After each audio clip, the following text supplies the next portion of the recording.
Welcome back. How are you keeping? I hope you are all good. I'm good. It's cold.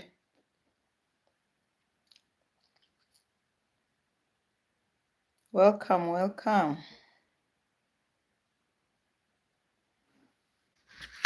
Hello, guys. In this video, I'm gonna talk about some ways of side hustles that can help us to accumulate wealth or give us a starting point for real estate or to find somewhere where we can run to. Very important, right? It's so important to have somewhere where you can run to. And that's a nest for you. Welcome, welcome. Please double tap on the screen for a like. Yes, I'm super excited, right? I'm super excited that we're gonna talk about side hustles or some means of raising money for whatever our intentions are. More importantly, when we want to build a nest where we can run to some small hustle, even big hustles. They started small, but some can blow up. This is how millionaires came to be. It's just an opportunity. You grab it, you can run with it. You never know where God takes you. At times it can just blow up. Yes. There's so many hustles like in today's life. You can do some online business, which is very easy now because you don't have to like go far, go around selling. But going around selling also is still it's still going on in most countries and it's doing very well. Because it's also good that you go there to where your customer is. And some people just want this real physical contact with you. So whichever way is good for you, just make sure you choose a hustle that aligns with your skills, that aligns with your interest. So we are just saying let's hustle, because formal business these days, formal work, it's not for everyone. Even if you are employable, even if you want to, at times the opportunity is not there at the moment, but you still have your desires, and those desires have to be fulfilled whichever way. Yes, so we are saying let's just grab whatever is there. If it's online business, online marketing, just do that. If you sell your products online, you grow bit by bit. As long as you make whatever the proceeds into good use, you will always achieve something, for sure. For sure, definitely. So the most important thing is just to be timeous, because these opportunities, and even like we normally talk about trying to have a nest, trying to build your wealth, even around real estate, around that, those are business that you must be very timeous. You have to be on time. You don't have to be behind or too ahead. Why so? I can just give you an example of Remember the COVID time. The COVID time really estate collapsed. Some people were not getting rentals from the people. So it collapsed. But those who had started it before, they'd already accumulated funds from there. But there's always another side of it. You also remember during that time, property prices went down because there was no money around. People were not working, income was very reduced. So it was also another opportunity to grab, to buy property because the prices were low. Some people wanted to meet some demands, so they would let their properties go for less. So it was also an opportunity for someone to please double tap on the screen for the like. Thank you. Double tap. Welcome, welcome. I'm not seeing the names. I'm not seeing the names. I'm not sure why. I'm not seeing the comments. Double tap on the screen. Kindly double tap. You're welcome, but I'm not able to see the names. Can you write something so that I see? Am I clear, someone? Are you hearing me, guys? Am I clear? Anthony? Anthony? Oh, Boss 01. Thank you. You're welcome. Oh, you're welcome, Boss 01. Thank you so much. Double tap on the screen for a like. Thank you. You are, Boss 01 says, I agree with you. Yes. So we're saying during that COVID time, people who were timers, they managed to acquire property at low prices because there was a lot of factors which were affecting the market. But on the other hand, others were also losing on income which they were used to. But they could also have taken advantage if they were keeping or if they had some reserves from what they were collecting. Thank you so much. From what they were collecting then, they could have acquired more property. They were going to acquire more property. It's all about business. It's risky, but at times you also have, because others could have said, I can't buy more property because the market is not doing well. But if you think ahead, you could also buy because that was an opportunity to buy low. And putting in mind that definitely this business is going to rise again. And that's exactly what happened. It went down, it rise up, which is normal with any business. Some are seasonal, and then there are some supervening possibilities which can affect, even if it's viable, but it doesn't necessarily mean that it will always be viable. There are sometimes where it has to go deep and it can rise. So when you go like into business, you have to know, you have to understand that. That's why you have to always have some reserves if you can. The little that you get, make sure you reserve something for the next thing. So whether you're formally employed or you are not, side hustles are very important, which has become the norm now because it's like more people are out of employment, not by choice, but circumstances. There is less employment, but side hustles still makes people survive. So you can still build your wealth from there, the side hustles. If you are in areas where it's not, online is not common, you can still go the ancient way of selling.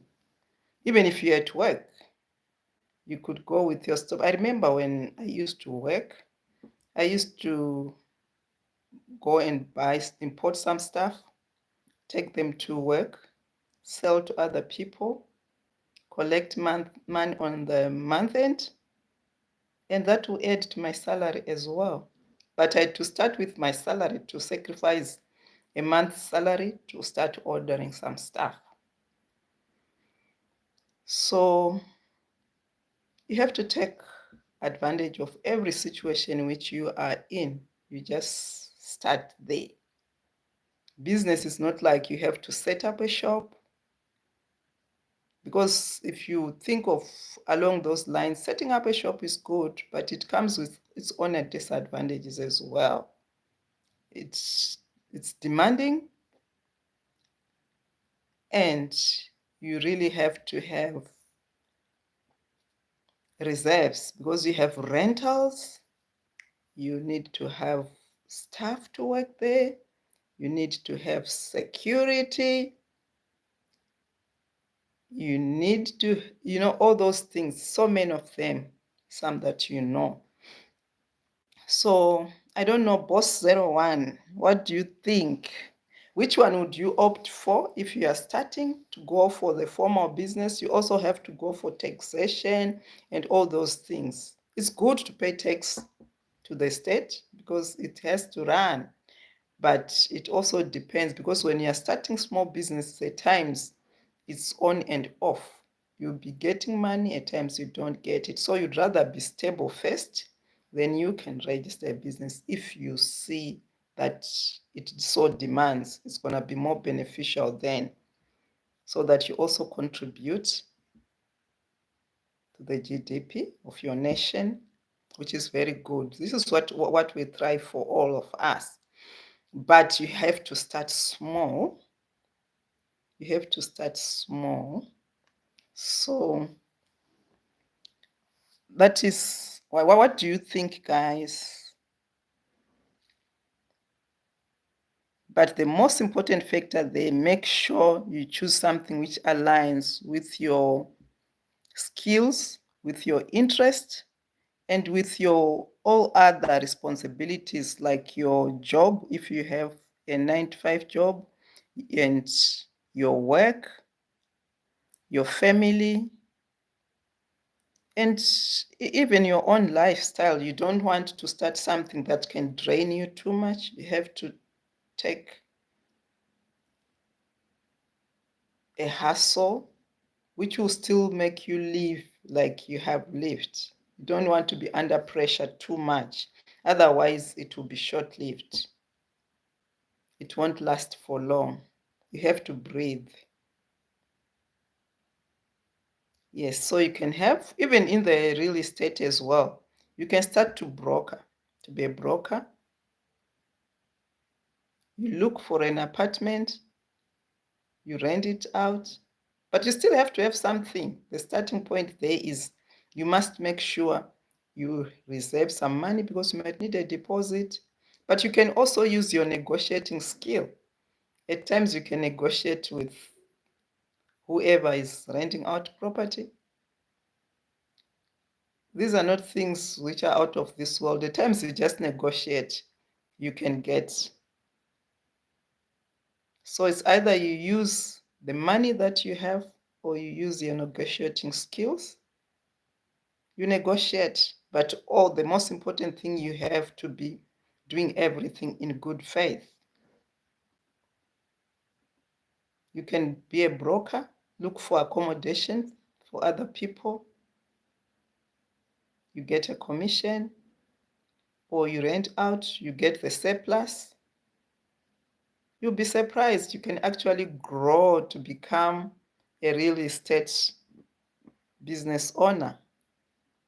It's all about focus and also understanding the line of business, which is very easy. You can understand through observing, through linking up with the people who are in that, and experience also. If you have been renting, you understand how it goes. That's where you learn from those practical examples that can make you make very sound decisions. You need to be informed, but you can do And if you start to see that's the line that you want to go with and maybe it's promising, you can start to read about it. You can just start to learn about it. You can even do some studies, upscale your skills. And these days it's even easier online. You can do that. Welcome, welcome. I'm not seeing you guys. I can just see the numbers. Double tap on the screen. Can you comment there, guys? Say hi so that I see you. It's so nice for me to, yes, it's so nice for you. I'm a university graduate, to be honest. I prefer self-employment. I do supply stationery items and food stuff, bid for tender with private business such as supermarket since government delay in paying. Thank you, Boss 05. So true. Very true. Very true. I'm impressed, eh? Yeah, genius. I'm happy for you. I'm impressed. I think we are talking the same language, honestly. That's the way to go. And your labor will not go to waste, Boss 01. For sure. You are in the right track. You're in the right track. You're doing so well for yourself. You're doing good. You're doing good. And for how long have you been doing that, Boss 01?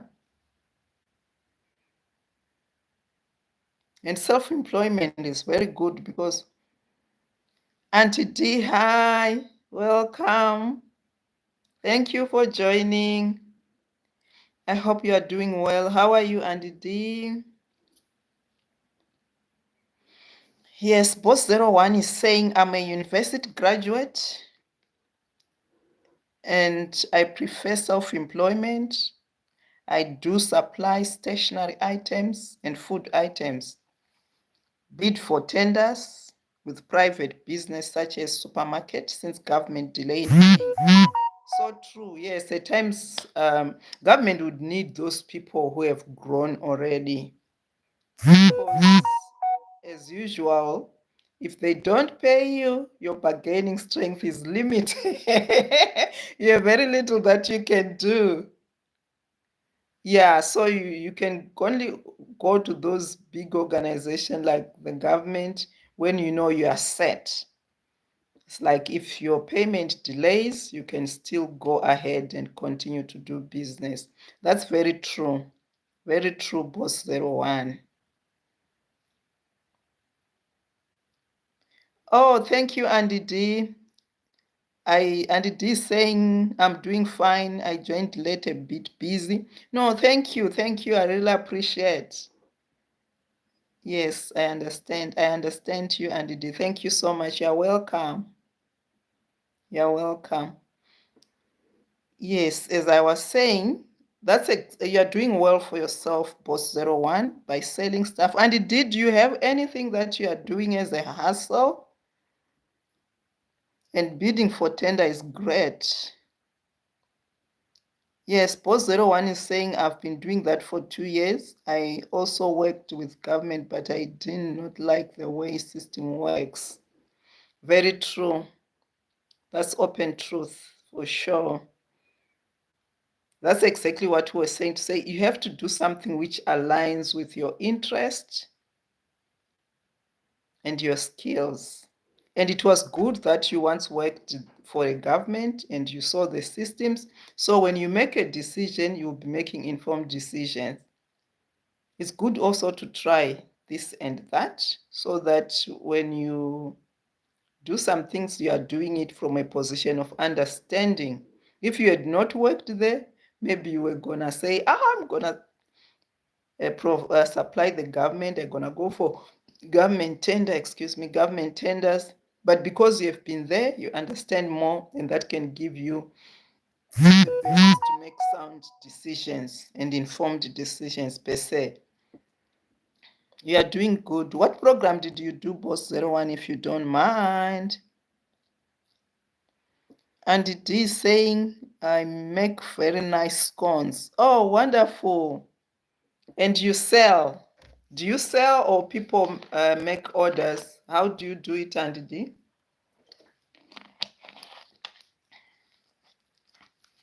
How do you do that?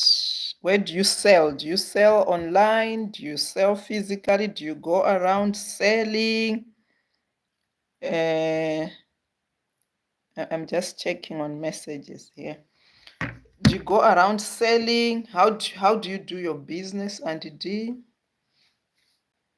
My eyes are sore today. I don't know why.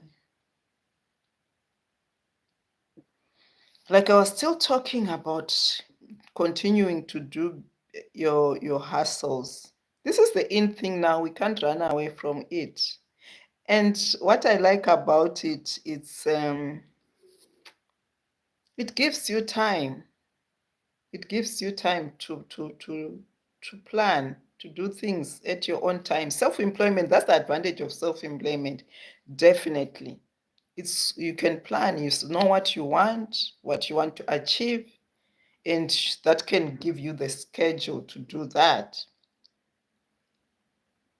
It has got its own advantages over formal employment. Formal employment can just be like your starting point to raise money. It can also be a place of gaining experience. It can also be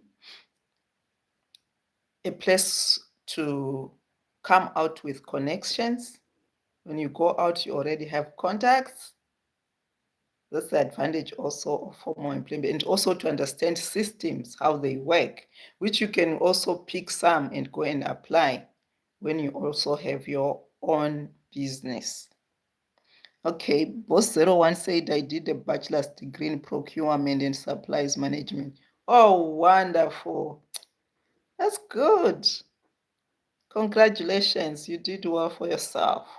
And you're applying that information, right? The knowledge you got, are you using it? Tell me something, because some people are saying we are not using our knowledge that we went to school for. But I always believe, when you do a program, there's always this basic knowledge that you get, like you do the communication, you do the basic accounting, which is, those things. You always need them in life. And like if you did your in procurement and supplies management, you're applying it in your business already. And it benefits you more than if you were formally employed. How? Because I think whatever input will give the result back to you. If you were employed, whatever you input, you share with the employer. Do you agree? Do we agree? So like right now, you know how to do your documents, you know how to purchase, you know how to supply, you know how to contact customers, because that's what you learned. And you also once worked for an organization which gave you some experience, which you are applying now. Do we agree? Anthony Mulama, welcome, welcome, welcome. Thank you so much for joining. Double tap on the screen for a like. Thank you so much. Thank you, Anthony Mulama.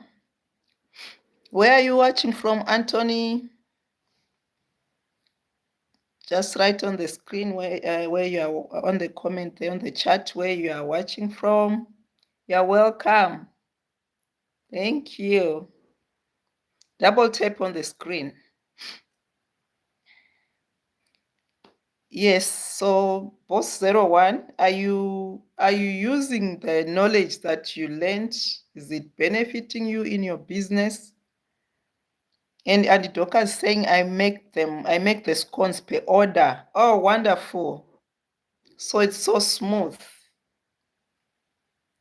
You don't go around selling. You just make per order because you've already advertised your business. And it also, when you do that, like you are producing a product, you do it so well, you perfect it, it will advertise itself, and you always get some customers who will come and or make the orders, because if you are doing it per order, it means you are doing it so well, because people always order because they were happy with the first supply that you gave them. Is that right? Is that right?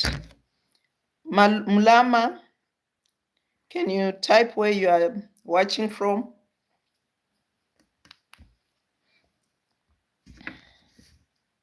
Where are you watching from?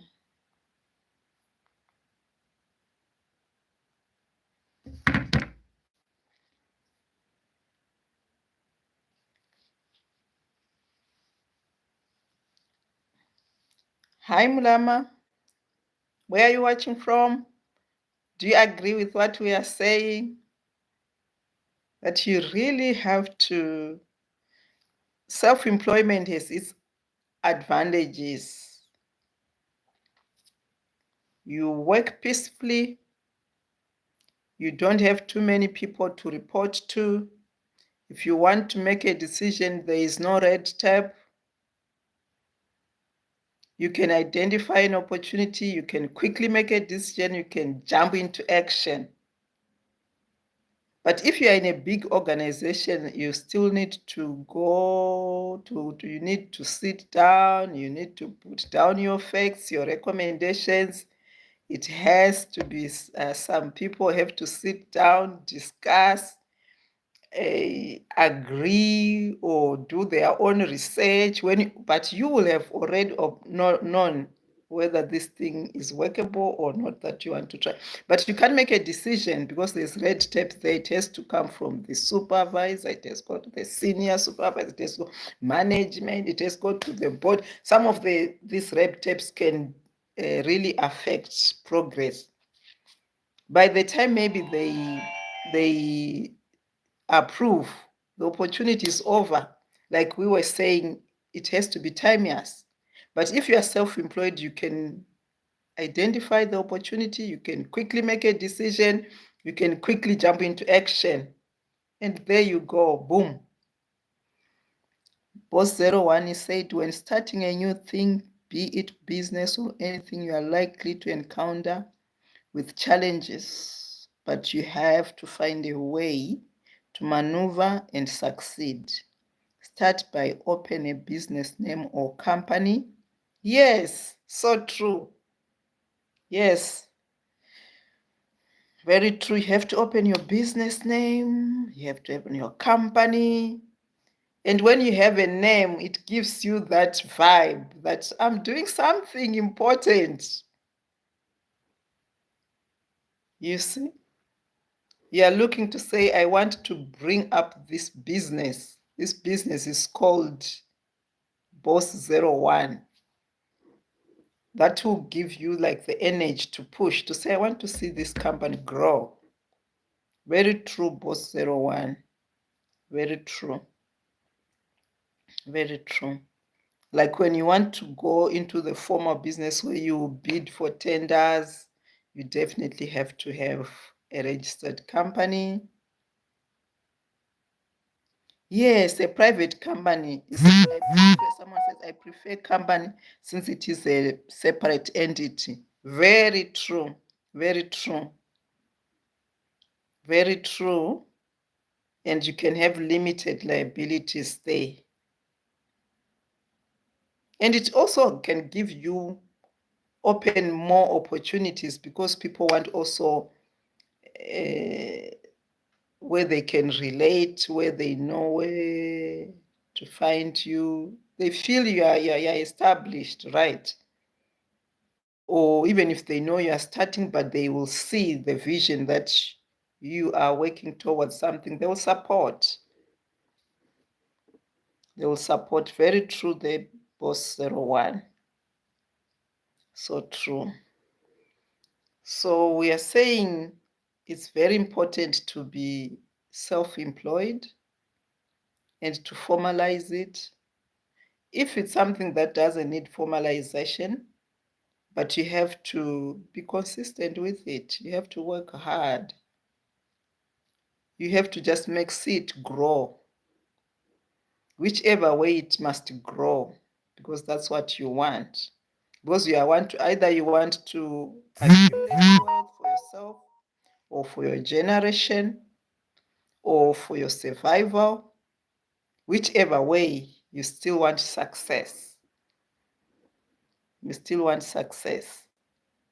So working hard is the key, and to have ethics as well, and to be reliable, and to have focus. You really have to know where you want to go with your business. You want to know where you are going with your business. And the most important thing is to start. You need to start. Test the waters until you find where your foot can set. The most important thing is to start. Because you can't just like say, I have to wait for formal employment. You might find yourself that you can even do better self-employed than in formal employment. But if you have the opportunity of the formal employment, the better. But still make sure you do some side hustle. Why so? Because you don't know. If anything happens to employment, you already have a skill. You already have something there that you can now divert your focus, can focus. But if you want to start, maybe when you have lost your job, or maybe even if you don't lose your job, you can, maybe if you are doing physical job, you might be injured, you can't work anymore, maybe you retire on medical grounds. But if you already have something that you know, you just carry on. And besides, when you have your formal employment, that's where all your expenses are catered from. So if you have a side hustle, this is money that you can invest. This is money that you can build your business from. So I really think it's golden to have a side hustle, or even to have it full-time self-hustle. Self-employed, there is very important as well. Like now, that's where we are going. Anyway, self-employment. That's where we are going for sure. Like if you look at it along this way, that you see now that there's a lot of technology coming in, you view AI, you will see formal employment will reduce bit by bit. But if you are someone who is into tech, you can also come up with your own business, develop things, and that will be your business. That will be your side hustle at first, but it can also develop into a very big enterprise. You can grow. Anthony, you didn't say where you're watching from. You didn't say. So I think there's many other opportunities. Like the stationery Boss 01 was saying, you can start like being ordering, but you can, there are also some stationery that you can manufacture on your own easily. Like now, I've realized you can make books on your own. You can do books, eh? Are you aware of that, Boss 01? Can you excuse me 2 minutes, Boss 01? I just want, I'm picking something.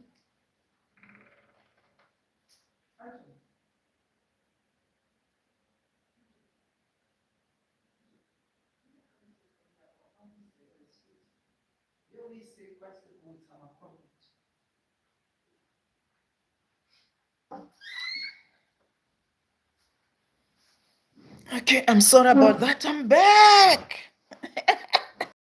And sorry about that. I'm back, guys. I'm back. Yes, so we're saying it's very important. You can also start to manufacture some things so that to cut cost. And of late, I realized there are people who are also doing network marketing. I've seen these doctors, they are manufacturing medicine, right? Some herbals, like supplements. They were gonna put them on the shelves, right? They were just going to put them on the shelf, but they've gone networking.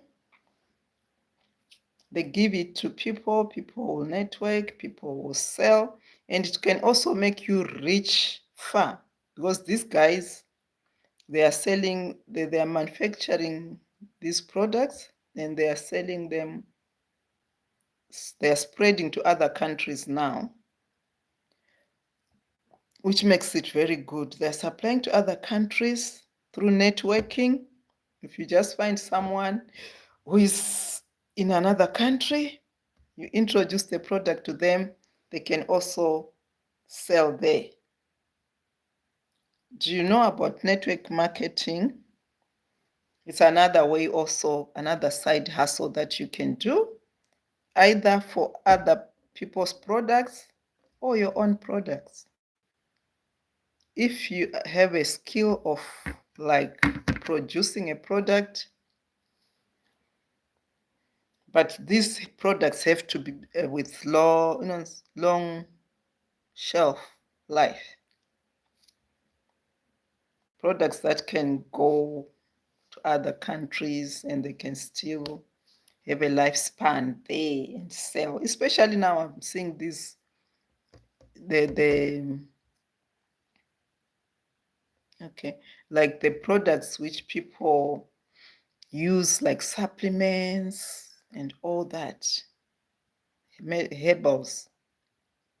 I've seen people are doing that a lot from China, from Ghana, and they're doing very well.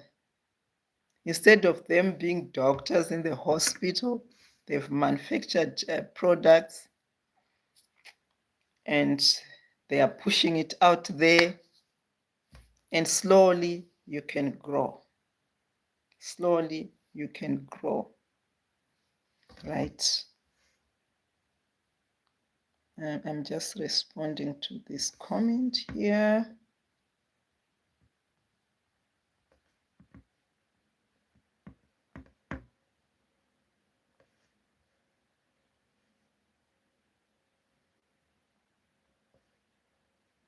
What are you saying, guys? What do you think about that? What's your comment about that?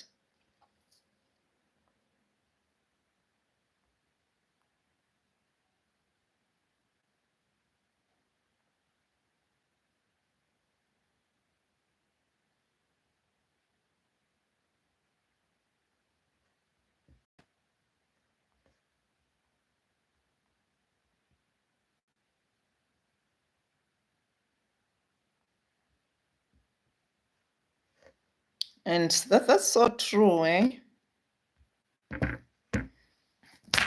Yes, self-employment is the way to go for me. That's Anthony. Anthony, welcome. How are you? How are you doing? Yes, so true, self-employment. Most people prefer self-employment, especially the young. They don't want the hassle of yes, say, yes, say. Is that what you're running away from, you guys? You don't want to report to other people. Is that so? Or you want the freedom of doing things at your own time and making your own decisions? What's the real reason? You prefer, most of you guys, you prefer self-employment. But it's also profitable, so true, very profitable, because whatever proceeds you get, they are coming to you. Whereas if you are employment, you'll be sharing with the employer, and the employer definitely, because he's the investor, you'll get the bigger share. You get a portion.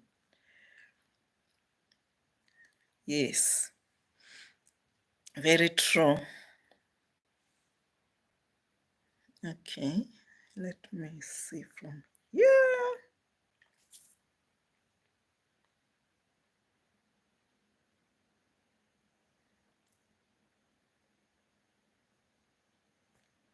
Mm-hmm.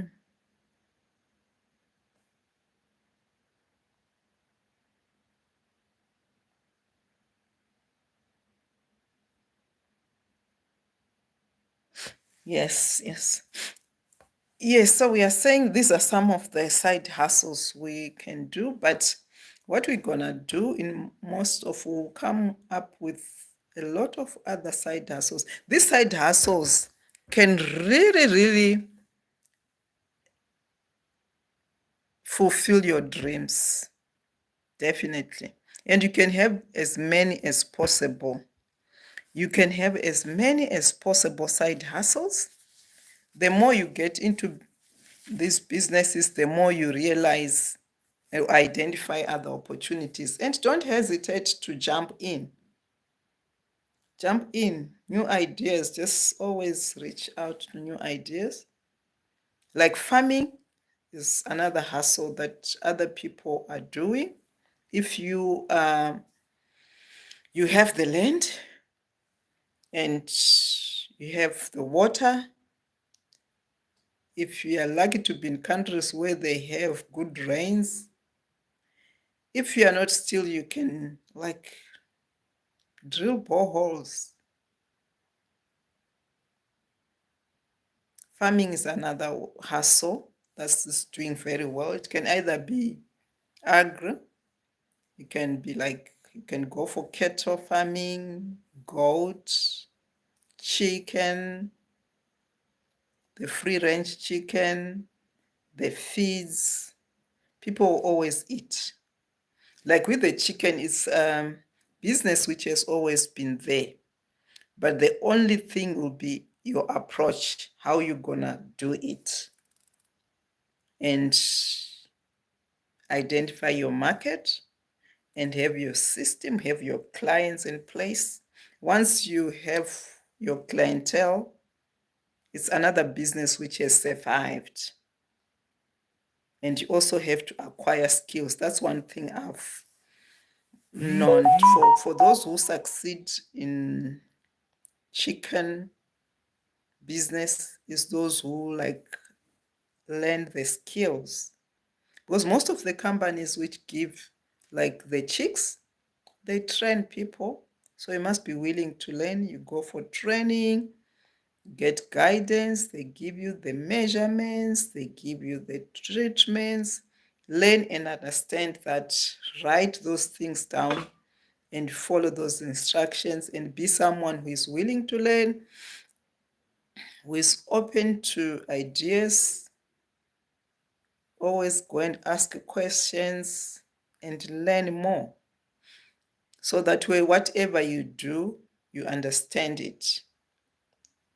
That is a business which has survived in many countries because chicken people eat. And you can go to an extent of supplying supermarkets, like Boss 01 was saying. Even the vegetables, you go and supply to supermarkets, to shops, to individuals, and you'll still be making money. That's the good thing about it.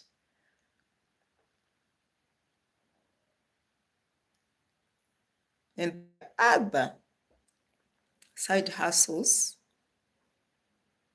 like we were talking about, let me see, it's not clear here. Like right now, there are people who are training people. You know, the security guards. Right now, people are so concerned about security, whether in the company, in the homes, they want security. So you can also, that's another hustle. If you have like worked for the forces, or you are working for the forces, or those people, you have an idea, or even if you don't, you can do a security company, you can register it, you can train people, you can get tenders from companies who need security guards, and then you start also to have like security gadgets, alarms, and things like that. That is another line of business that is doing very, very well. And that can be easy for people who have done like electricals and things like that. And the other thing is also to join hands with others. If you want if you like, you have a business which has different entities, like I'm talking about security here. You have the security, which are the people. You can also have fix like alarms, cameras, and all those things. And those are things which you can learn quickly. You just upscale your skills. You can also employ. That's the other good thing about self-employment, that you can also employ, which means you'll be contributing to the community, to the country. You can also employ other people, which is very encouraging. Very, very encouraging. You see, it's very encouraging. So, for sure, there are other side hustles. What other side hustles can you think of? Which other ones? There are so many of them. If you have like, you can also be like teaching online, right? You can teach online for those who have teaching qualifications, or for those you are specialized in something, in a certain field, you can teach online. It would look like you're not getting response, but definitely with time you will get response. You can teach skills online. You can just share the information that you have online. It's also another business, right? You teach online. Like there are countries which are non-English speaking. There's a lot of people from the countries where they speak English or they learn English, and they're now teaching online to teach people in other countries who also want to speak English, because English seems to have the wider audience. And most countries are also realizing they want to communicate, they want to interact with people in those English-speaking countries, and they've realized maybe they are lagging behind in their English. They want to learn it, and they can learn it online. So you can grab that opportunity as well and learn and teach online. That is another side hustle, which can be for teachers, which can be for anyone who is from English-speaking countries. You just find out the requirements. There you go. That can be another side hustle or a full-time hustle. Do we agree? Double tap on the screen, guys. Double tap as you join. And you can also tell me where you are watching from. Just write your country. Just write your country there.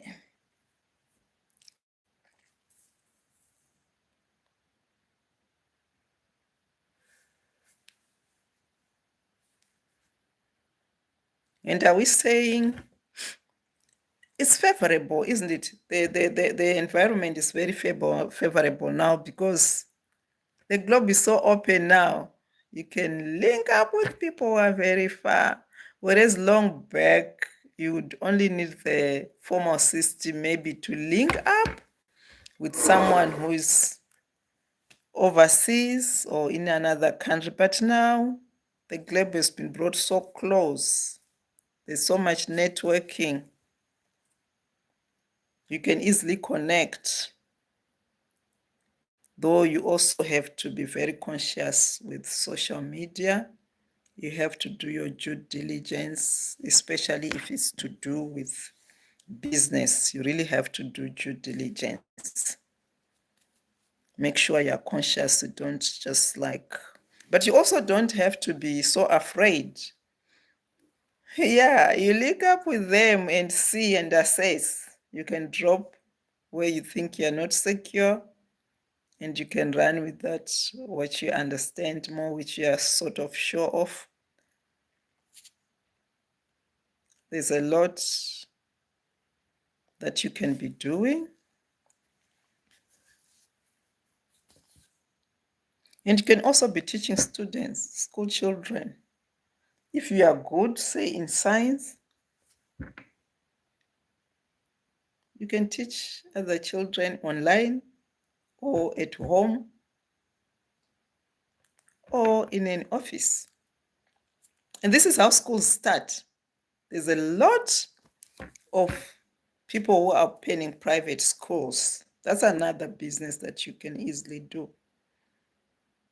But you test the waters by starting to teach children, your neighbors' children. There you advertise, you teach science or you teach primary school children. And that's how you can also do. Nursery school is doing very well. It's another side hustle which is doing very well. If you have love for children, if you are patient, you can deal with children. That's another good side hustle, isn't it? Childcare, because most people now, they don't want to use nannies, childminders.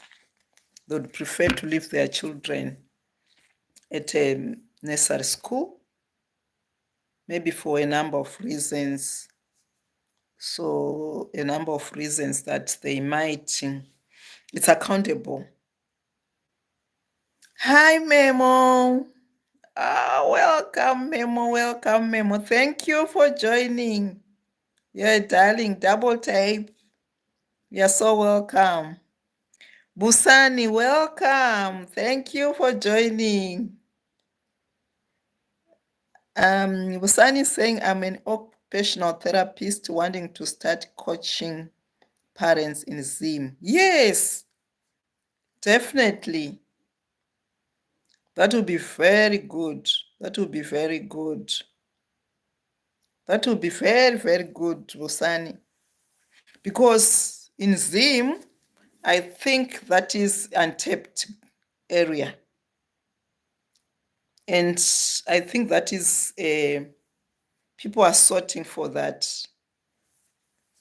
People are sorting for that. You did well, but you did well for yourself for studying for that. It's something that people really need in Zim. Definitely, you can do well for yourself by doing that. Even for the people, we lack that. We need that. We need that. And so far, are you formally employed, Busani? Where are you practicing formally or you are doing it private? People are starting to understand that now. Memo, how are you, my darling? Busani, how are you keeping?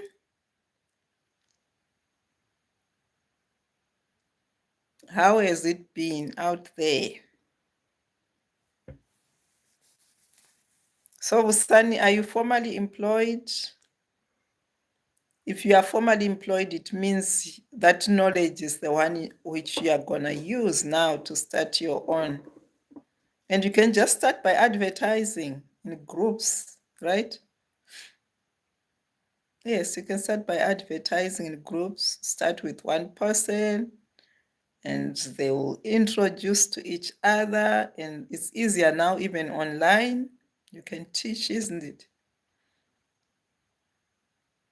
You can coach people, you can coach the parents so well. That is very, very important. And we are lagging behind. So that is a brilliant idea, Busani. What do you think, guys? I'm based in London, working in state schools and private schools. Oh, thank you so much for joining from London. Thank you, Busani. How are the schools there? How does it work? How is the system compared to Zim? Have you been away from Zim for a very long time? Do you still relate to the systems in Zim? How do you compare it? And how do you think you can fill the gap? How is it? Because I know definitely the systems differ.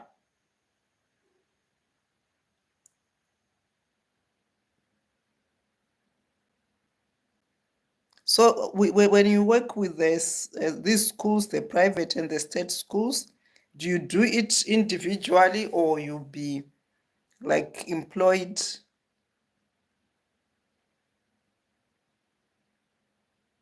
Because if you are doing it individual, that is exactly the system that you can apply. And you can start by introducing it online. Don't you think so, Usan? I feel there's a gap in awareness around conditions like autism. And true, so true. Very true. It's only now people are just starting a little bit to understand. It was neglected. It was neglected. And if you bring in that skill, it can go a long way and it can help a lot of people. Oh, I already coach a few parents virtual. They're wonderful. That's great. That's great. And how is it going? Are they the parents understanding? Are they managing? Well done, Busan. That's great. Because these conditions were never understood. We had our own times would believe like, we have our myths. We have our myths. So that would be great to bring in that awareness. Yes, they have found so much value. Oh, thank you. Thank you, Bosani. You're doing well. That's great. We definitely need that. We do for sure. And if you do it online, that's great. That's your on-site hustle as you are working again. And it will grow because once people find value, they will receive it. Because at times it's just people are not aware, but now they are getting to understand bit by bit. That's great. You're doing great. Oh, wonderful. That's wonderful. And that side hustle, it can build a lot for you because you still have your other job where you can survive on.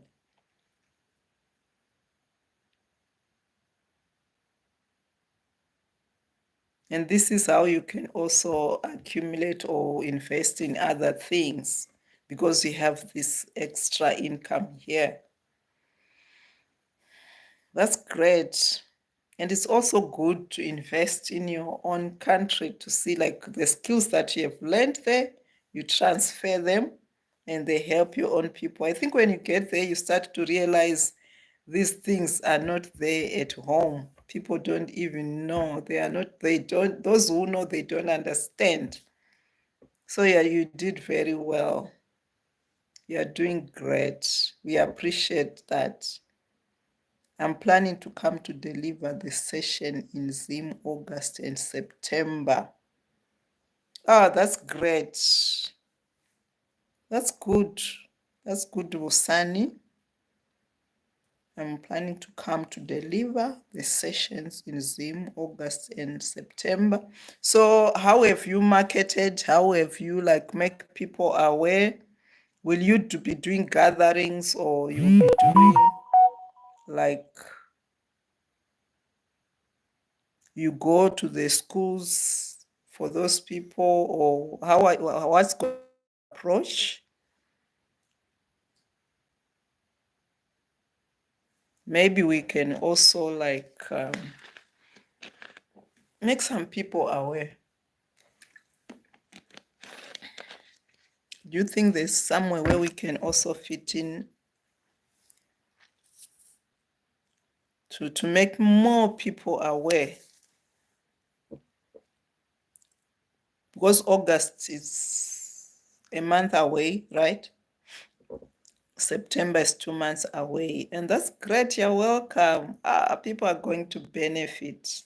You're bringing in great value, Busan. I want to do my research when I'm there. Yes, we can collaborate. Where are you best? I'm in Bulawayo, Busani. I'm in Bulawayo. Where will you be? Where are you? Where are you launching? Where are you starting from? Which town is your first base? Where are you planning to start?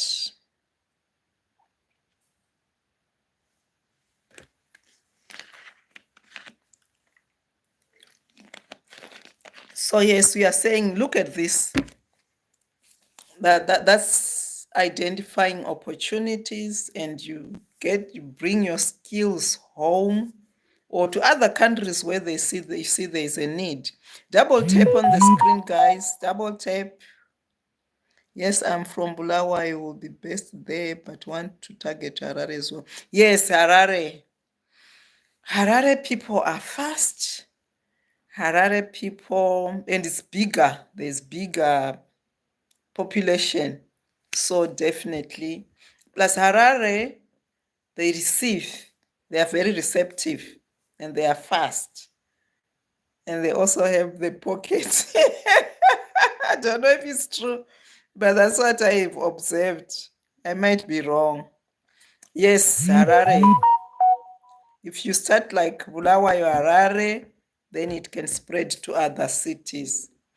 You are doing great. That will be greatly appreciated, because that's a gap which needs to be filled. And that will open people's eyes.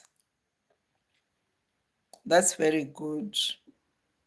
We appreciate that. Yes, so you can always reach out when you come, when you're about to come, or when you come, or when we can always meet up. That is very good. I'm impressed, eh? That can grow.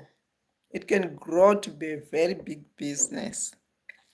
And the good thing is now you have learned the systems from London. You know how it works, and you can apply it home now. You can apply it very well, because you have the knowledge now. You have the expertise. You understand it better. Because the people who are here, they just know it from the books.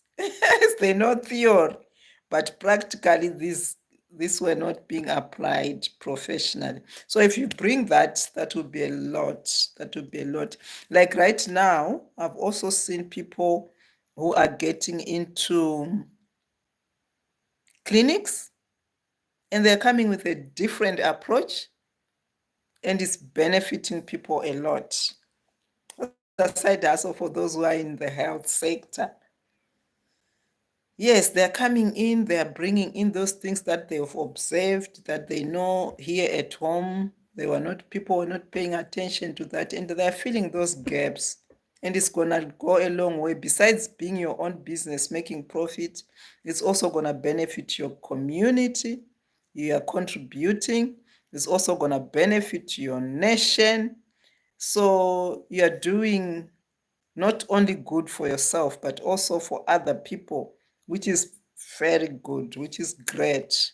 There's nothing as fulfilling as that. Thanks for the kind words. Yes, that's true. We have so many skills to give back. Thank you. Amen. Very true, Busan. Very true. And some of the skills are being put to waste, but I really appreciate now that you guys are bringing those skills home and you are giving to the community. So good.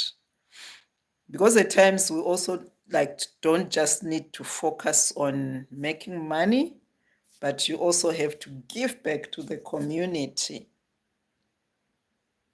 and also to like benefit other people who have never had the opportunity.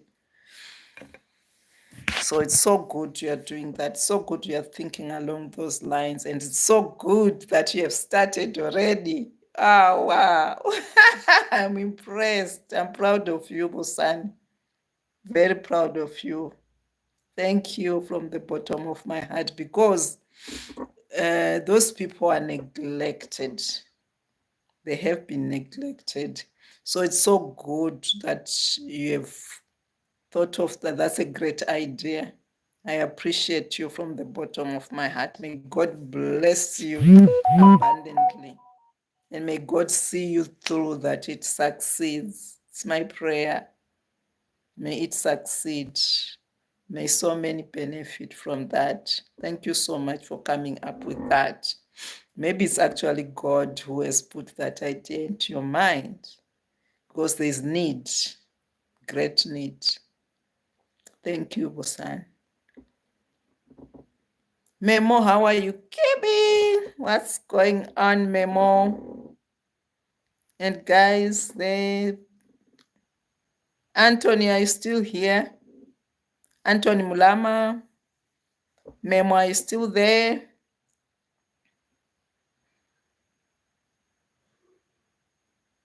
What's in your mind, you guys? We are talking about self-employment.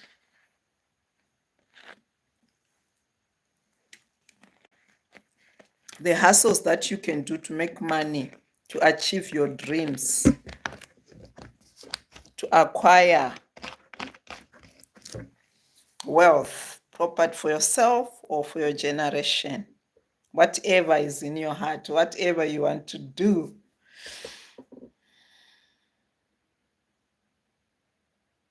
And this is from the skills that you have. We're just talking about you can do them as a side hustle. What is your current business you're doing? Memo is watching you and busy working at the same. Oh, Memo, thank you. You're such a darling. Thank you for the support. Thank you for the support, Memo. I appreciate. We'll rewatch again after hours. I appreciate Memo. Thank you so much. Thank you. You guys, I don't take you for granted.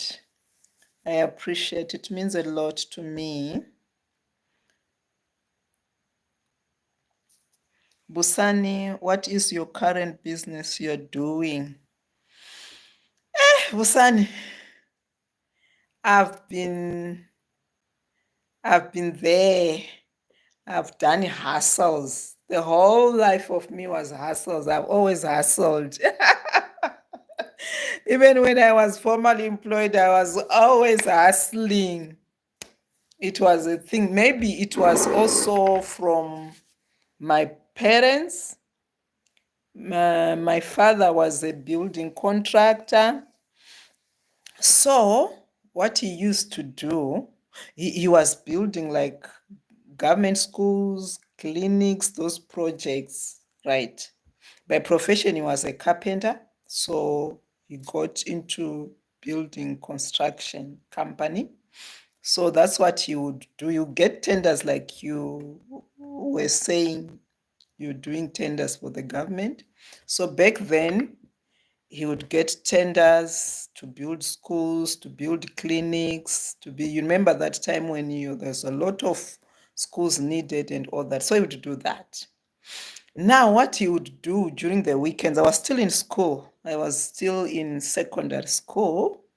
So what he would do over the weekends, he would like my father wanted like to make us be able to be self-sufficient and understand life more. So he would give us money for each project. It was me and my brother, my younger brother. So he would give us money, each person, to say, you are going to pay this project and you are going to pay this project. So he gives you the pay schedules for the workers. There will be many workers, builders, and the helpers, the carpenters, the painters, building construction, there'll be a lot of workers there. So he would give us the money to pack into envelopes for each worker. Then on Fridays, weekends, we go there to pay them. So each person would be given to say, this is your money, it's enough for these people, count it, pack it, label, and then you go and pay. So I would go with my brother, but each one will drive with my brother, but each one would be responsible for their own project. So there he was teaching us like to know about money, to know counting, and to know like a little bit of human resources, because you would calculate the work hours and all that. So I would see that he was doing very well in that business. So I think that's where it also came. When I would go there, I've always been a hustler, like I told you. I would also carry some stuff to go and sell to those people. Like when they get paid, I would have some things to sell to them. So when I come back, I would have money. So I think it has always been there. So even when I was now working, like even in school holidays, at school would be taught things like baking. We had our school head who was a white lady, so she would like invite those who want to learn cooking. She would teach us to bake and things. So on holidays, when I go home, I would bake those things, go to the shopping centers and sell. So hustling has always been my thing. I've always liked hustling. So even after school, when I was working, at work, I would always be selling things. Payday, I collect money from my workmates and I would get my pay. Even later on, I would go into bigger projects like spare parts shops. I would go into car sales. I've been there. I've been there, Musani. I've been there. Entrepreneurship is spiritual. It's a calling from God. Looks like business is in your DNA. Yeah, true. Very true. It's true. In our family, I think we were 8 of us. So 4 of, maybe 5, if not all of us, they've always been into business.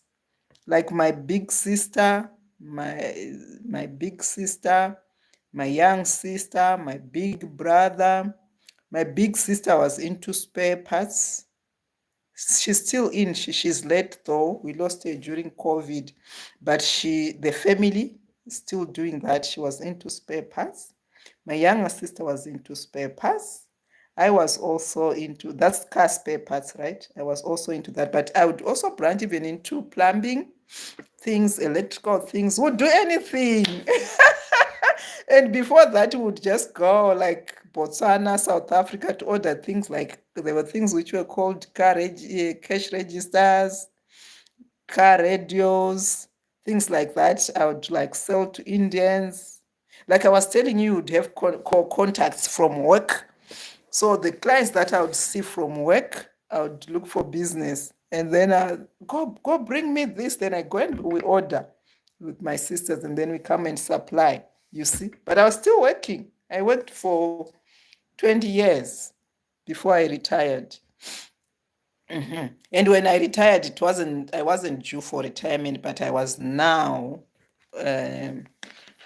I wasn't well health-wise. So I retired on medical grounds, and also my business is going ahead. So at least I had something to fall back on. It made it like easier for me to leave work. Right. So I went into car sales. I've been there. Like, here we have some furniture shops which are called television sales, and I used to supply those people with the things which were called ICs, some small parts I would go and order from South Africa there and would come and supply them. I think they used to use them to fix radios and cars. We had Philpot and people like that where we would sell things like rotary pens for drafting. And I've been there, so I understand you very well. I understand. Yes, very true. It's a calling from God. True. Very true. Entrepreneurship is true. But now, the most important thing is that most people have to do that because the jobs are limited. The jobs are limited. And I was impressed like this. When I see someone doing the hustles, I get so excited. This guy, there was this other young man I met in town who was selling buns, just the plain buns. He had packs and packs of plain buns, but he was very smart. That guy was wearing a white t-shirt and he looked well kept. And I just looked at him. He was going into this shop where I was parked and he was carrying those buns. So when he came out, as you are saying, it's spiritual. I just felt interested and I called him and I bought some buns. Then I just started talking to him and say, "Oh, do you order these buns or you make them?" The guy said, "I make these buns." And I said, "Oh, you trained as confectioner or something?" He said, "No, I did a degree in economics and business, and I have a master's in that. But I'm not working." And I said, "Okay, so you decided to do this." Then I praised him that you did very well. You're going to use your knowledge that you learned there to just see what can fit into your business. Then I chatted with him a lot. And I realized he's doing well and he's also teaching in town, helping students, university students with their assignments, their dissertations. He had distinctions. We talked, and he has distinctions in all his scripts for his master's, for his first degree. He's such a brilliant son, and already he's applying his knowledge because he didn't get a job. He's applying his knowledge.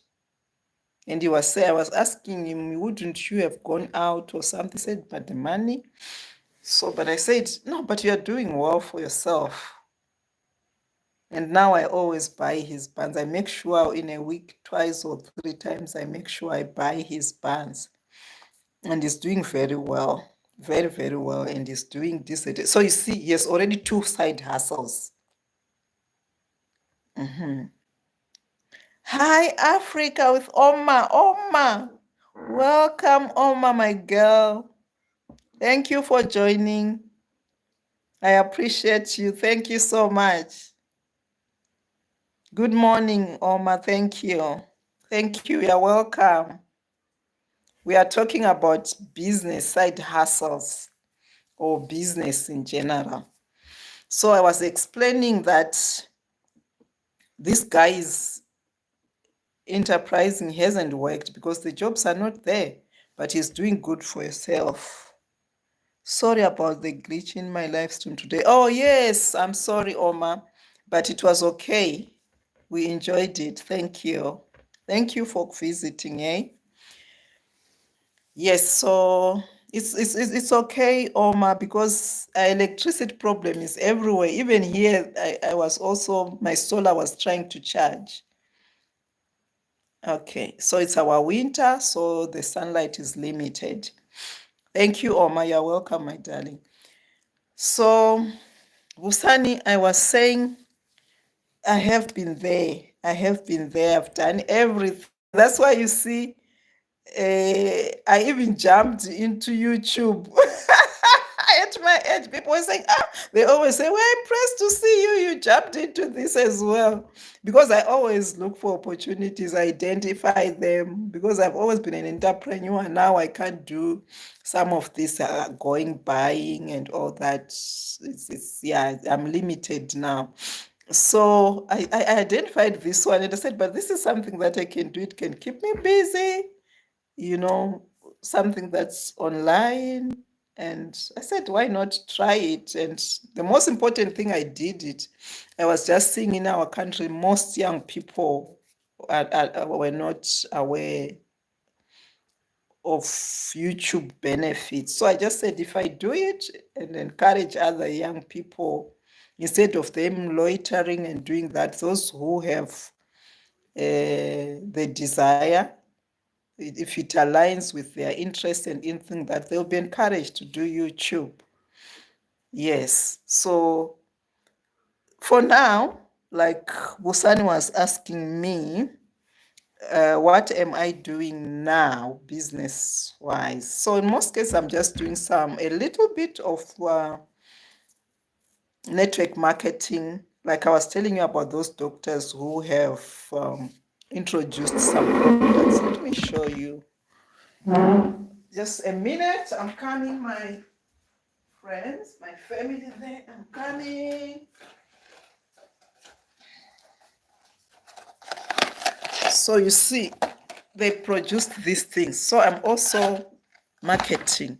I also I've been into network marketing a lot, into a number of companies, but mostly along the health side, where they would sell like this herbal products. And the reason I went into those ones is because, like I told you, I retired on medical grounds. I had some health issues, and someone introduced me to the herbal products, and they helped me a lot.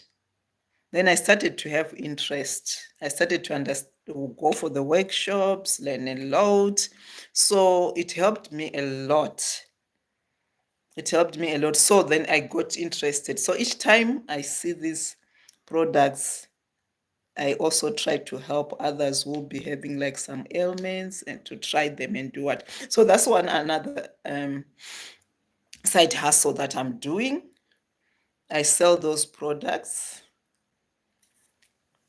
Yes, but I don't go around selling like you were selling. I just, like, if I meet someone who has need, or my friends, we talk, and someone will always ask me, what are you using? Yay, you look strong. Yeah, what? And then I'll tell you, this is helping me. Some those who knew I was ill at some point, long back though.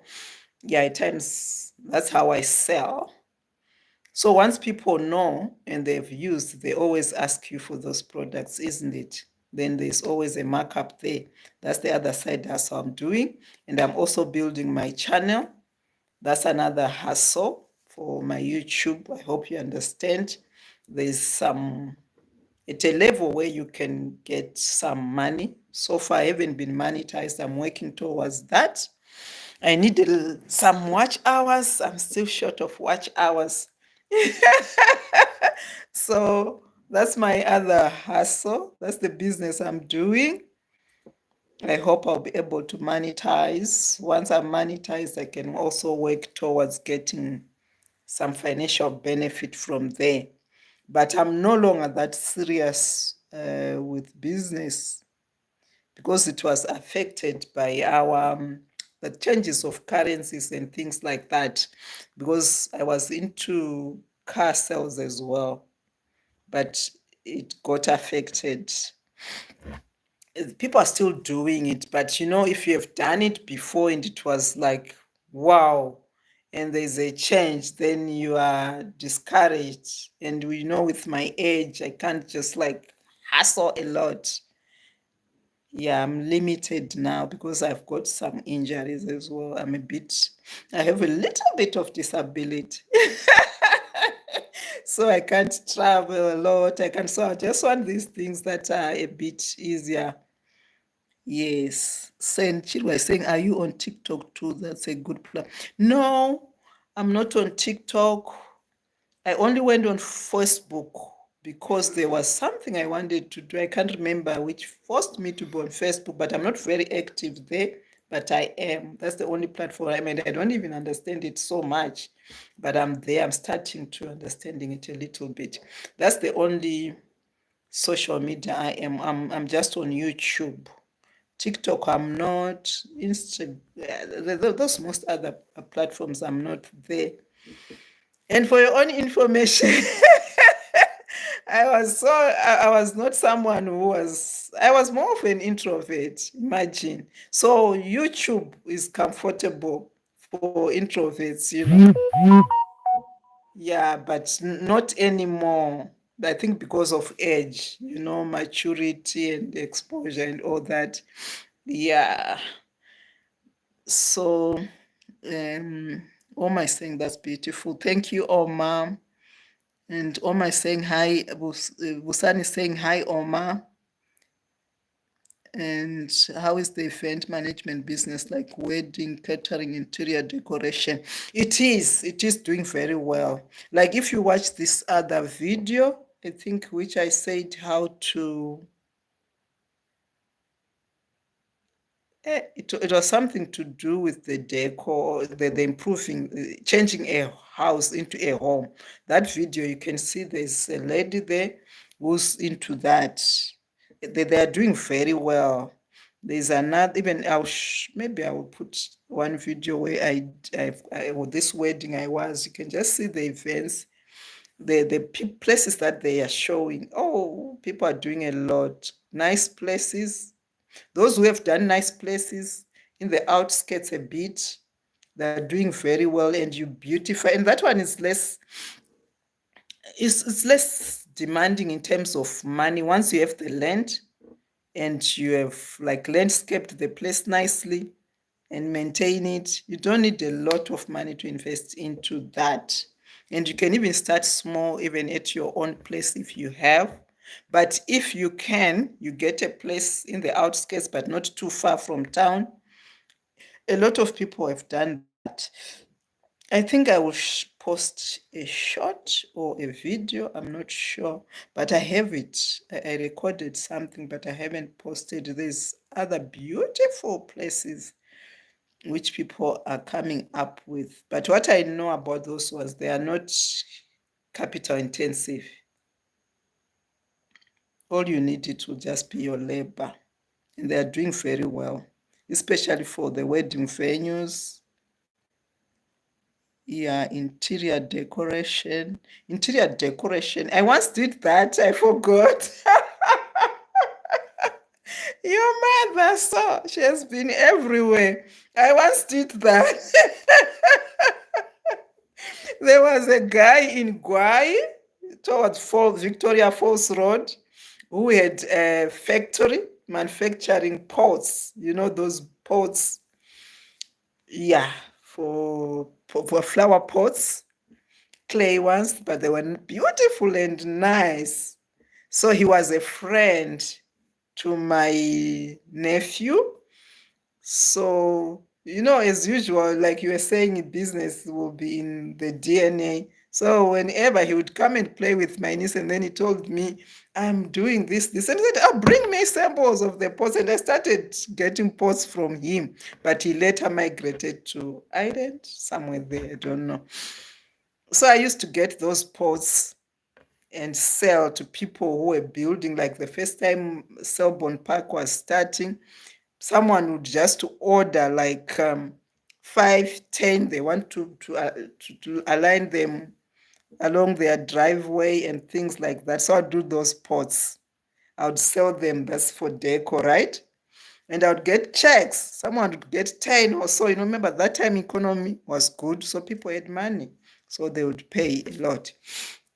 And I also did bedspreads. One day I'll show you the bed. I think I still have one somewhere. And I was doing chair bags, so I would decorate my bedspreads and do some tucking. Then I would give some tailors to sew them for you. But I had machines all the same, but I would just like subcontract some girls in town. So I would decorate them, subcontract. Even the people you were talking about, some disabled people would help me to do the decor, then I'll join those pieces, align them, then I go and give them to subcontract other people to sew them because it was a lot. And I'll do chair bags, and then a lot of people from Botswana would come and get those things. That's side hustling, right? Your mother has been everywhere. So that's interior deco. I used to have an interior deco which was called classic interior deco. And I would do curios, curios wooden pots where you would paint at them, and then I would import them to South Africa, export them to South Africa. Yes, I would even get, I remember at one point I got a loan from a bank for those crafts. Yes. Okay, Oma says I'll be back. Thank you, Oma. Thank you. You've done so much business. Wow. Yes, I've been there. So when you talk, I understand. I understand. I've been there. I would not, I don't think there's a time in my life where I was just relying on one source of income. No, no, not at all. I would. I would sell clothes. I would sell handbags. But the only thing I would do was I would like do it in a different way. Like I had contacts like at the banks, all those people, so I would supply bags there, and I had a lot of contacts. So I would, whenever I meet someone, I would ask them, hey, what can I bring to you? If they have a shop, I would ask you, what do you sell? What do you order? Can I bring you something? And some would give me orders, you know. Like these other farmers, we did a lot of business, but later I left it with my sister. Would supply like sweets in bulk, would go and order that fizz pops and all those things and would give to a pharmacy in piles like this. I've been there, cross border. You know what they call cross border here? We used to be called cross border. You go to Botswana, bring stuff, come and sell. Go to South Africa, bring stuff, come and sell. Go to Zambia. Zambia. Let me tell you this hustling. Maybe that will encourage you guys to hustle. I would go to Zambia. Zambia is our neighboring country. All these countries I'm talking of, they're just are surrounding Zimbabwe. So Zambia, there was a time Zambia was in a mess economically. So they didn't have anything. Their towns, cities were closed totally. So would like buy from wholesalers in bulk soap. There was a soap and tea bags, which were called tips. So would go to the wholesaler and would take everything from the wholesalers there. Would actually like book people like Jaggers, Advance, then we buy in bulk, then transport them to Zambia. Not Livingstone, not Lusaka. Would take them to as far as Kitwe, those who know Zambia. Then we take them to Kitwe, and Kitwe, the whole city was closed. Would also take, there was some wine, I can't remember, was it Chateau? And something, small bottles like this, would go and sell into their supermarkets. There was one supermarket which was open. I can't remember whether it was Spar, but here we didn't have Spar then. Yeah, I would supply them with those wine and things like that. Then these tender touch, there was some cotton wool which was called tender touch. Would buy in bulk. Then would take them there to Kitwe. And there was one shop, they used to call it Blue Shop. It was like not a very formal shop. It was like the hustlers now because the whole city was closed. There was no business. the economy had collapsed. So would go and give that shop, small shop built of dagger. It was biggish, but it was a wholesaler. So there's small sellers would come and order from. So would go and give those guys. It was called a blue shop somewhere in Kitwe. And they would buy that stuff. Then we stay there. We wait for them to pay maybe a day. Then we come back with the money. And that money, there was so much inflation. In our country, there was no inflation yet. So we didn't understand. It was even difficult to count that money. So we'd put it in carrier bags, plastic bags. And throughout the way in the bus, we'd be counting the money, piling it, piling it, piling it. When we get to Lusaka, we'd make sure we should buy with this money which we haven't counted, because it was not easy to count it. It was too much because the inflation there was very high. They had millions, or notes which are in millions. So would go to Kitwe. There was if I remember, there was a market area which was called Kamala Market. That's where we'd go and order jean suits for children, boots, shoes, sneakers. Then would come and put them at the flea market. I've done flea markets as well. Then I would come and put them there. What's that market? It's still there, but not still as viable as it was. That market which was built there, what was its name? I would put my stuff there. Remember, I was still working. So I would just go Fridays when I'm off, go as far as that, or when I'm on leave, bring my stuff, come and live at the market, have someone to sell there, go to work. Lunch hours, I come.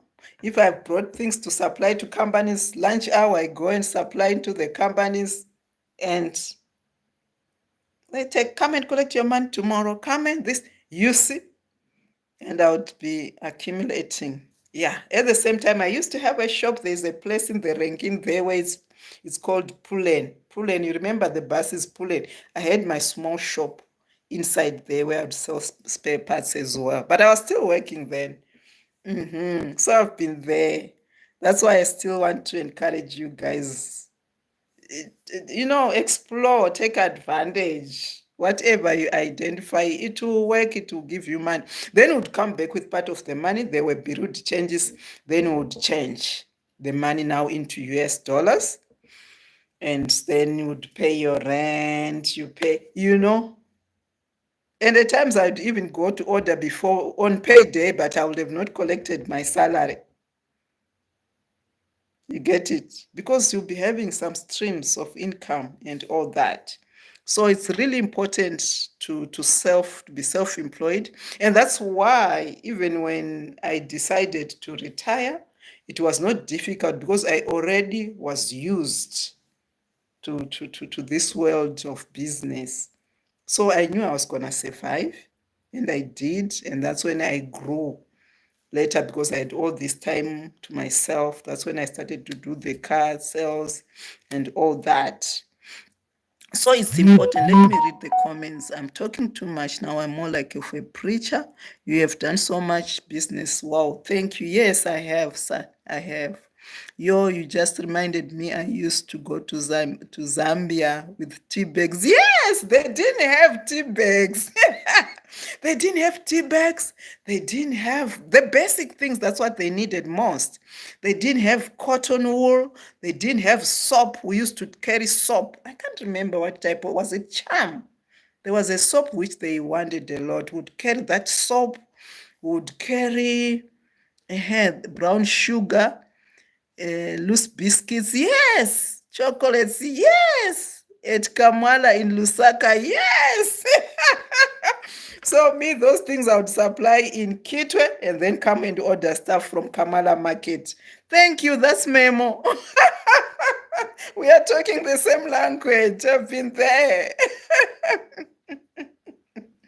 So true. There's something that you talked about which reminds me of the brown sugar. This is a master class in entrepreneurship. Hustling. You should write a book. Busani, thank you. Yes, thank you. Thank you. Yeah, I'm talking about something that I understand. Yes, it's only I'm talking about something that I've been there. I've been there. I've been there for sure. Memo, you talked about brown sugar. Let me tell you another story. I'd a neighbor, this lady, and I was staying in a place which was called Harrisville. So there was a neighbor down the road. She just used to call me my sister, and she fell sick, but she had a sister-in-law married to a brother who later came to stay at the house, and she had moved to the rural areas because she wasn't well, and she had lost her husband who was a bank manager, but they had a house. So the brother to the wife and his wife came to stay to that house while they were waiting for whatever the family was going to do with the house. So this girl also knew me through the sister-in-law. So she said she was now at a no, she was not doing anything. So like as usual, I talked to the young people, what are you doing? Wow, wow, wow. And she was not doing anything. She was saying, I want to go to teachers college.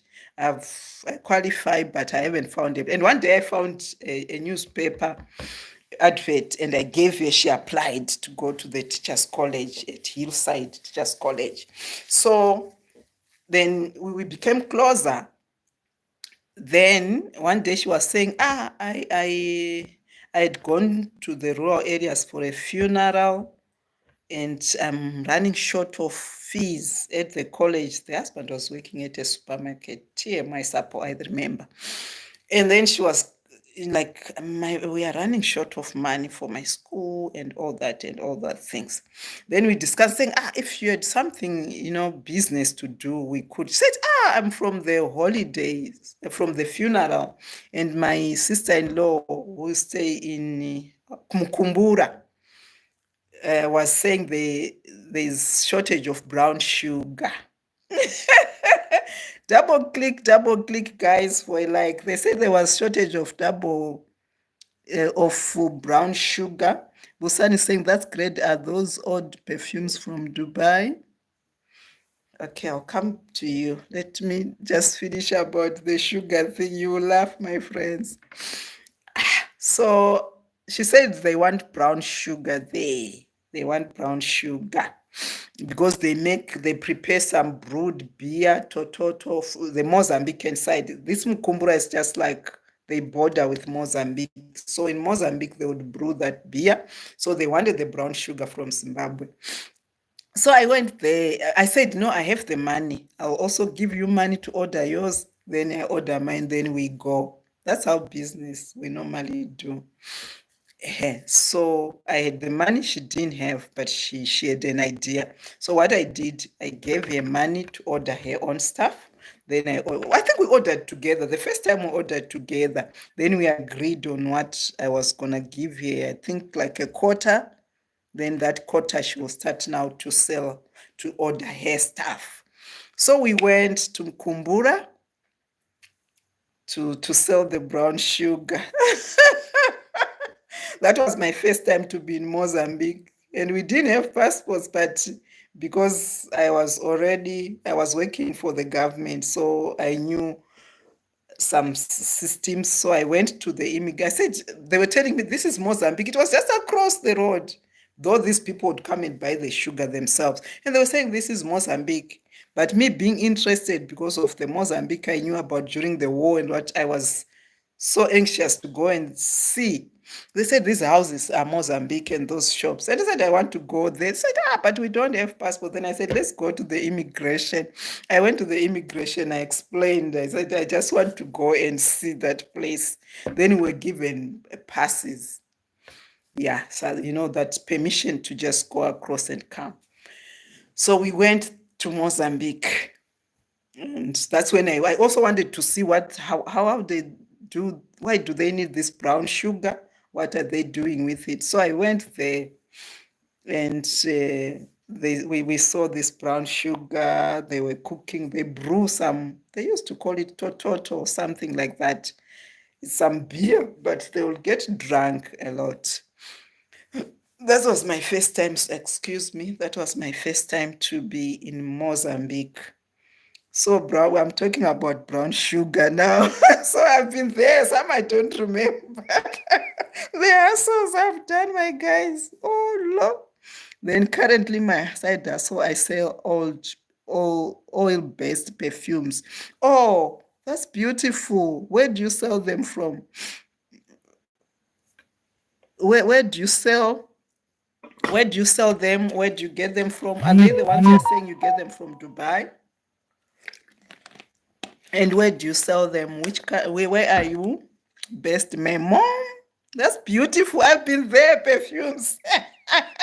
When we would order stuff from South Africa, I would also, like I told you at the flea market, yes, would sell perfumes, was everything. Oh, memo. You guys, my family, your mother. Yeah, that's great. Are those old perfumes from Dubai? Where do you get them? Busan is asking, are they all best perfumes from Dubai? Working in au pair in South Africa, working in au pair in SA. Oh, you're working as an au pair in SA, Memo. That's beautiful. That's good. That's wonderful. I'm happy for you, but you still side hustle, right? That's great. Oh, that's sweet. That's wonderful. I'm impressed, Memo. You're doing good for yourself. Oh, no, from France. Oh, you get them from France. Okay. You get them from France. Like I was telling you about side hustles, the person who is calling me is my grandson's teacher, a maths teacher for A level. So he does it on his own, by his corner there. He just has a small place at the back of a shop. Yeah, some hardware shop gave him an office and he's doing it. And he's doing very well. He's teaching a lot of students from private schools. Like we talked about it, those who had not joined, about teaching either online or physically at the backyard of your house or at an office, whatever is possible. He's doing very well, this guy who was calling me. He teaches my son A-level maths. So he teaches maths, he teaches business studies, economics, yeah, those things. Oh, I'm impressed. Oh, you get them from France. How do you get them, Memo? Is there a place which sells them in South Africa? Is there a place which sells them in South Africa? Or is there, you get them direct from France? Wow, you hustled a lot, Mom Mavis. Say that again, Memo. Say that. So, talking to you from a position of experience, and I'm so impressed when I see someone doing that. The young people, I get excited. I appreciate a lot. You know, Zimbabweans are hard workers. We don't wait on the one. Say that we know Zimbabweans are hard workers. We don't wait on one income. True, because we have a lot of needs. True. You have to grow. You have to grow. You have to accumulate, especially the issue of, that's where my interest of accommodation comes in. You find I have this interest in houses and things like that because I just feel you need somewhere to run to. You do. And the thing is, when you're a young person, you get there late. At times you realize the importance late. So I just wish if I could just like hammer it into your heads, my family, to quickly jump in there as young as you are. Just make sure you get accommodation for yourself, no matter how small, or a land for yourself. It's so important. When you get older, you realize, oh, I did well for myself. You know, it reduces pressure on you. So once you start to have some incomes and all that, it will help you to get there earlier. Like if you're not yet married, get a property before you get married, right? Whether you're a man or female, Yes, this is a pro. You can do that. Even if you are married, you are still young. Don't focus on saying we just want to buy furniture and all that. Just have the basic things and make sure you get your property as quick as possible. It's very important. Even if you go out, right? You go out, but make sure you have a safe haven somewhere. Even if you think you just want to be based outside the country forever, but just make sure you have a safe haven. You remember the COVID year? Do you remember? Do you relate? Do you? Some people will just come and get stuck, But if you have your safe haven, people are renting it, you just go and tell them, no, I need to use this space, and you give them notice or you stay with them. Yeah. Busani Chirwa message retracted. Oh, why Busani? Why is that message retracted? The company is here. It's called Acapella and Sunbed Perfumes. Oh, wonderful. Wonderful. Yes, we are hard workers for sure. Busani, how much are stands in Bulawayo currently? They vary, Busani, the stands. The last ones, but most of them, they are big stands. It depends. If you want the eastern suburb, which are bigger, and the western suburb, which are smaller, which ones are you more interested in, Busani? Because the Ma'am, it's very important, ma'am. I've managed to build my house in Harare, but in 2 years' time, I'm going to retire and go back home. We'll do easy work. I'm tired now. Wow, Memo. I'm proud of you, my girl. You make me jump. I'm so happy. I'm proud. Wow. Well done, my Memo. I'm proud. I'm proud of you. Well done. That's beautiful. Memo is saying, I've managed to build my house in Harare, but in 2 years' time, I'm going to retire and go back home. I'll do easy work. I'm tired now. Well done. You are tired, but you have achieved. And that will make you just retire easily. Yeah, because there's nothing as bad as retiring and pay rentals. Because, like I was telling you, I'm no longer able to do some of the things I used to do. So to be paying rentals, no, it's not, it won't be easy. It won't be easy. The energy, you won't have as much energy as you had before.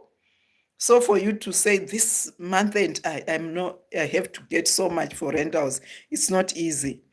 And also, like me, my target when I wanted a house, it was like, I want my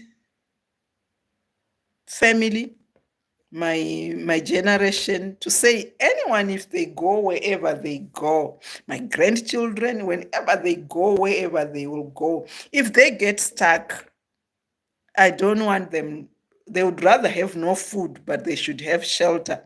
They'll come back to this house even when I'm no longer there. That was my major reason to get a house. But I had a house already when I think I was 29, somewhere there. Because at work, they were, there was Glendon, a company which was doing house. So it had given our employer the opportunity to say your employers can get, and they would apply for the loans from the bank for us and all that. We were just paying. There was not even deposit. Like I was saying, some of these things is just to get the information. We'll just go there and get a house in Ngeta 9. Ngeta 9. Ngeta 9 is there. I never stayed there, but I was renting it out. I remember I was renting it out to someone who was working at Colbro. And I was still young then, but I was already receiving some rentals. Right. But even if I had not managed to get another house, I could still be having my accommodation. Right. When need be, I was just going to go there and stay in my house. So you need to have that safe haven. When if anything happens, things will happen. You never know. If they don't happen, you're blessed. But in most cases, at some point, life will happen and you need that fallback. So it's very, very important to have accommodation, to have a stand. Those things, they mean more than what we see. They mean more. Imagine you have your stand, things go bad, you can sell, right? And solve your issues. Or you can like build a small thing there. When you don't have money there, you have build a small thing there before you build your main house. And you also, it depends with you or your income. If you're getting a good income, if you still have a secure job, you build, which is good. But that's one thing. I know people say it's expensive to have a house or what, but that's the most thing you need. You'd rather sleep hungry, but would rather have a shelter. And this shelter can also be a source of income. When things get bad, you rent out some of the rooms and you scale down. If you were staying in a 4-bedroom house, you use the 2 bedrooms, rent out the other rooms. You adjust, right? Depending on the circumstances. Yeah. Don't put pressure on yourself. And most important thing, don't worry about what people think. As long as you know what you are doing and your plans, just focus on that and adjust quickly. That's one thing I've learned. Don't have pressure. This is too inspiring. This is so inspiring. Oh, thank you, Busan. That's my desire. That's my desire. I just feel like I want to, I just want to impact someone. You guys, especially the young ones. I feel like you need that. You need that kapush. You need that kapush because at times it's like they say, experience is the best teacher. Yeah, we've been there. So at times, some of the things that we didn't know, at least at that point, I wish you guys would know it earlier, and that can help you. And it's more what worries me most is your times are different from ours. Ours were easier. So you guys have really like to pace up and make sure if you have an opportunity, just make maximum use of it. Yes, I'm not that very energetic anymore, but can do lighter jobs or chicken rearing at my house. Say that again, Memo. True. Chicken rearing is easy and it has market. You can never fail to sell chicken. Zimbabweans are chicken people. We eat chicken more than we eat beef. So chicken, you always sell it. Definitely, you always sell your chicken. Yes, you can do chicken rearing. If your house has big space, make sure you beautify it as well. Put some lawn, put some flowers, do some nice landscaping, and then you can rent it out. Now there's this in thing of malobola. People want to do them at a venue. They don't want to prepare the house. They don't want to do. You offer things like that. You buy some chairs, a number of nice chairs. Those chairs for deco. You buy a few 100 or so chairs. You have some tables that you can fold and keep. That you can just host an event, small events, 100 people, 50 people, 10 people. People come there. Some even want to just come and do their meetings there. Now in Zimbabwe, they do that. When they loboda, some people won't be having the space in their homes, and some that don't want the hassle of preparing. So you advertise that people come and do that at your house, birthday parties it's beautiful. You just have a corner there. Like if you watch that video, the one I was telling you, which says how to make a house, a home, something like that. It's one of my recent videos. If it's not the latest one, just watch it and see the deco that's there. Just watch what people do. That they rent out their houses and things like that. But I'll be showing you more. Busan says this is so inspiring. Thank you, Busan. Yes, I'm not ever. Oh, yes, Moemo. If you are not very energetic, at times as you grow, the energy won't be there. Like I was telling you, I would go to order stuff to South Africa on Friday. Saturday I'm back, or Sunday. There were times I would arrive a.m. by trucks a.m. on Monday and bath and go to work. But now I can't even, when I go to town, when I come back, I'm tired. I'm tired just by just going into one shop or two shops. Imagine. Imagine. So as you grow older, your energy reduces as well. So whatever you can do, do it like now, like chop chop. And at times you can get injured. Me, I was telling you I'm a bit disabled. One leg and one, this hand of mine, if you see, let me show you, you'll understand what life is all about. I don't know how I can. If you watch my hand, I don't know if it will show. Can you see this one? It's got some, it's bent a bit. Can you see there? Watch this one and compare. Yes, there was a time when I could not even bath myself. I had a fracture and it was terrible. I was old already. And it took me 8 months having plaster and remove and all that until it's better now. I couldn't even bath myself. The leg, I couldn't even, you know. So if you have not done that, those things while you can still, at times you get limited. Like right now, I can't carry things. Fine, I can put in the car and go and sell and do that. But I no longer have that much energy. And some things I can't. I can't even lift, you see. So when you still have the chance, just do as much as you can. With whatever resources you have, if they allow you, just do as much as you can, because you don't know tomorrow. You don't know tomorrow. Yeah, if you don't come across those, but still you're safe, you know. You know what? Do you understand? You'll be comfortable. Busan says it was great connecting with you guys. Thank you, Busan. Thank you so much. Thank you. I'm also winding up now. I think we've been here for 2 hours. It has been great. Thank you so much. You have been like making it live. If it wasn't for you, you know, you've been interacting. We have talked. I think I've also benefited one or two things there. I hope you have something to take home. We'll meet again. I don't. Maybe tomorrow. I'll try to be on live as often as possible, but I'll try most of the time around 9 to the 10, somewhere these times. Thank you so much, everyone, for being here. I enjoyed being with you. I hope you enjoyed. I hope you told. Next night, when we meet again, you will tell me whether you benefited something, or when you went, did something make sense? Are you relating? Like,